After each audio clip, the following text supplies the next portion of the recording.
ভাই এইটা দেখেন, হ্যাঁ এটা ফোন দিয়ে করতেছে। যাই হোক ভাই, একটা সময় ছিল যখন বড় ব্যাটারি মানে ফোন মোটা ভারী আর দেখতে সাধারণ হতো, কিন্তু ওপো এবার এমন একটা ফোন নিয়ে এসেছে যেখানে থাকছে 10,000 mAh এর ব্যাটারি, সাথে 80 ওয়াটের সুপারবুক ফাস্ট চার্জিং, 120 হার্জের অ্যামোলেড লেভেলের স্মুথ ডিসপ্লে আর সামনে পিছনে দুই দিকে 50 মেগাপিক্সেলের ক্যামেরা। কিন্তু প্রশ্ন হচ্ছে, এত বড় ব্যাটারি দেওয়ার পরও কি ওপো ফোনটাকে প্রিমিয়াম রাখতে পেরেছে, নাকি শুধু বড় ব্যাটারির পিছনে অন্য জায়গাগুলোতে কম্প্রোমাইজ করেছে? আর স্ন্যাপড্রাগন 4 সিরিজের এই চিপ কি আসলে 2026 সালে যথেষ্ট হবে? আজকের ভিডিওতে আমরা জানবো OPPO A7 Pro Max এর ভালো দিক, খারাপ দিক এবং সবথেকে গুরুত্বপূর্ণ বিষয়, এই ফোনটা আপনার টাকা পাওয়ার যোগ্য কিনা। So let's find out. প্রথমে আসি ফোনের ডিজাইনে। OPPO A7 Pro Max দেখতে বেশ বড় একটা ফোন, কারণ এখানে রয়েছে বড় একটা ডিসপ্লে। ফোনটির থিকনেস প্রায় 8.57 মিলিমিটার আর ওয়েট প্রায় 224 থেকে 226 গ্রামের মতো।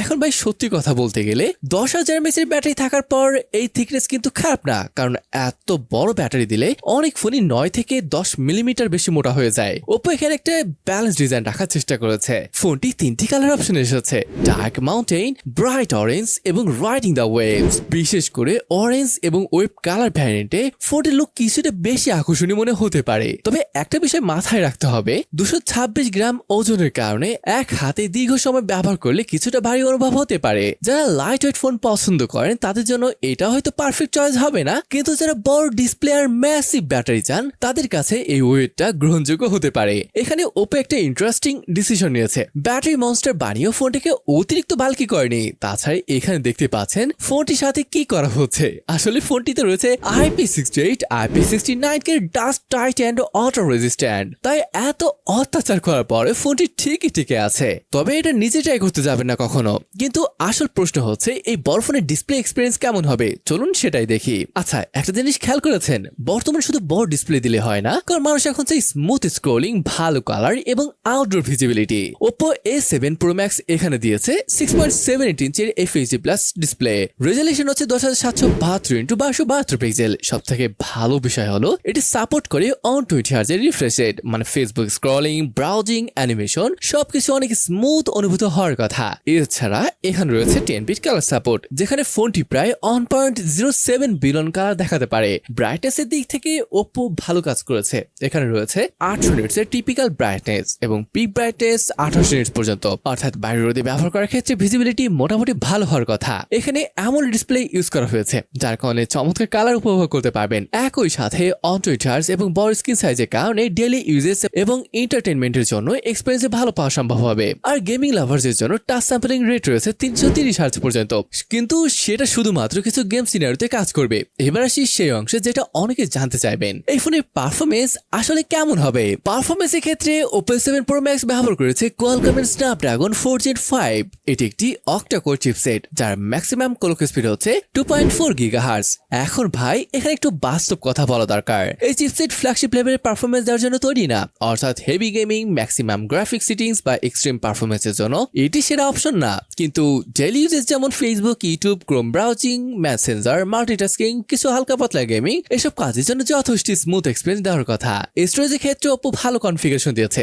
আছে 8GB 128GB, 8GB 256GB, 12GB 256GB এবং সর্বোচ্চ যে ভ্যারিয়েন্টটা রয়েছে এটা 12GB 512GB স্টোরেজ। সাথে রয়েছে LPDDR4X RAM এবং UFS 3.1 স্টোরেজ। UFS 3.1 থাকার কারণে অ্যাপ ওপেনিং এবং ফাইল ট্রান্সফার স্পিড ভালো হওয়ার সম্ভাবনা আছে। গেমিং এর ক্ষেত্রে ক্যাজুয়াল গেমিং বেশ ভালো চলবে। এখানে OPPO পারফরমেন্সের চেয়ে বেশি ফোকাস করেছে ব্যাটারি লাইফ এবং ব্যালেন্স ইউজেজের দিকে। আর সেই ব্যাটারি নিয়ে OPPO যে সবচেয়ে বড় সারপ্রাইজ দিয়েছে সেটা এখন বলছি। এখন আসি OPPO A7 Pro Max এর সবথেকে বড় অ্যাট্রাকশনে। ভাই এই ফোনের ব্যাটারি ক্যাপাসিটি শুনে অনেকেই অবাক হবেন, কারণ এখানে রয়েছে বিশাল 10,000 mAh এর ব্যাটারি। হ্যাঁ ব্রো, 10,000 mAh এর ব্যাটারি, কিন্তু এখানে শেষ না, কারণ এত বড় ব্যাটারি চার্জ দিতে সময় লাগার কথা, কিন্তু OPPO দিয়েছে 80 ওয়াটের সুপারবুক ফাস্ট চার্জিং। এছাড়া 80 ওয়াটের UFCS ফাস্ট চার্জিং সাপোর্ট রয়েছে। এখন আসি এমন একটা অংশে যেটা অনেক সময় মানুষ ফোন কেনার আগে খেয়াল করে না, কিন্তু প্রতিদিনের ব্যবহার অনেক গুরুত্বপূর্ণ। কানেক্টিভিটি দিক থেকে OPPO A7 Pro Max বেশ ভালো প্যাকেজ নিয়ে এসেছে। এখানে রয়েছে 5G নেটওয়ার্ক সাপোর্ট, সাথে ডুয়াল সিম সাপোর্ট রয়েছে এবং বিভিন্ন 5G ব্যান্ড দেওয়া হয়েছে। ওয়াইফাই এর ক্ষেত্রে রয়েছে রয়েছে ওয়াইফাই 5 সাপোর্ট এবং 2.4 গিগাহার্জ ও 5 গিগাহার্জ এর ওয়াইফাই সাপোর্ট। ব্লুটুথের জন্য রয়েছে ব্লুটুথ 5.1। আরেকটি ইন্টারেস্টিং ফিচার হচ্ছে ফোনটিতে রয়েছে NFC সাপোর্ট, যেটা বর্তমান পেমেন্ট, কার্ড রিডিং এবং স্মার্ট অ্যাক্সেসের জন্য অনেক কাজে লাগে। এছাড়া রয়েছে টাইপ সি সাপোর্ট। এখন আসি সিকিউরিটি এবং সেন্সরের দিকে। সিকিউরিটির ক্ষেত্রে OPPO A7 Pro Max দিয়েছে বেশ কিছু প্রিমিয়াম ফিচার। এখানে রয়েছে in display optical fingerprint sensor এবং ফেস আনলকের সাপোর্ট। ক্যামেরা সেকশনে OPPO A7 Pro Max কিছু ইন্টারেস্টিং স্পেসিফিকেশন দিয়েছে। রিয়ার ক্যামেরা সেটআপে রয়েছে 50 মেগাপিক্সেল মেইন ক্যামেরা, যেটিতে রয়েছে f1.8 aperture, 26 millimetre focal length এবং সবচেয়ে গুরুত্বপূর্ণ বিষয় true Axis wise image stabilisation. ভাই এই ফিচারটা কিন্তু বেশ গুরুত্বপূর্ণ, কারণ ওয়াইস থাকলে হাত কাঁপার কারণে ব্লার কমাতে সাহায্য করে। বিশেষ করে লো লাইট ফটোগ্রাফি এবং স্টেবল ভিডিও শুটিং এর ক্ষেত্রে এটি সুবিধা দিতে পারে। দিনের আলোতে এই 50 মেগাপিক্সেল ক্যামেরা থেকে ভালো ডিটেইল এবং ন্যাচারাল কালার আশা করা যায়। তবে এখানে একটা লিমিটেশন আছে, কারণ সেকেন্ডারি ক্যামেরা হিসেবে রয়েছে শুধুমাত্র 2 মেগাপিক্সেলের মনোক্রোম সেন্সর। মানে এখানে আলট্রা ওয়াইড বা টেলিফোটো ক্যামেরা নেই। 10x ডিজিটাল জুম সাপোর্ট রয়েছে, কিন্তু মনে রাখতে হবে ডিজিটাল জুম কখনোই অপটিক্যাল জুমের বিকল্প নয়। ফ্রন্ট ক্যামেরাতেও OPPO দিয়েছে 50 মেগাপিক্সেলের সেলফি ক্যামেরা। ভিডিও রেকর্ডিং এর ক্ষেত্রে রিয়ার ক্যামেরা সর্বোচ্চ 1080p 30fps সাপোর্ট করে, সাথে স্টেবিলাইজেশন এবং স্লো মোশন ফিচার রয়েছে। কিন্তু ভাই এখানে একটা বিষয় একটু ডিসঅ্যাপয়েন্টিং, কারণ বর্তমানে অনেক মিড রেঞ্জ ফোনে 4K ভিডিও রেকর্ডিং দিতে শুরু করেছে। সেখানে ফুল HD 1080p লিমিটেশন কিছু ইউজার্সের কাছে সমস্যা হতে পারে। তাই ক্যামেরার ভার ঠিক হচ্ছে ফটো কোয়ালিটির জন্য ভালো, ভয়েস একটা বড় প্লাস পয়েন্ট, কিন্তু আলট্রা ওয়াইড এবং 4K ভিডিও না থাকা কিছুটা ডাউন সাইড। ওকে, এবার আসেন এটা প্রাইস নিয়ে বলি। এটা প্রাইস 40 থেকে 45 হাজার টাকার মতো হতে পারে। দেখুন ভাই এখনো এটা দেশে আসেনি, তাই এটার আসল প্রাইস কত পড়তে পারে সেটা আমার ধারণা নেই। তো ভাই OPPO A7 Pro Max আসলে এমন একটি ফোন যেখানে OPPO পারফরমেন্সের পিছনে না ছুটে ব্যাটারি এক্সপেরিয়েন্সকে সবচেয়ে বেশি গুরুত্ব দিয়েছে।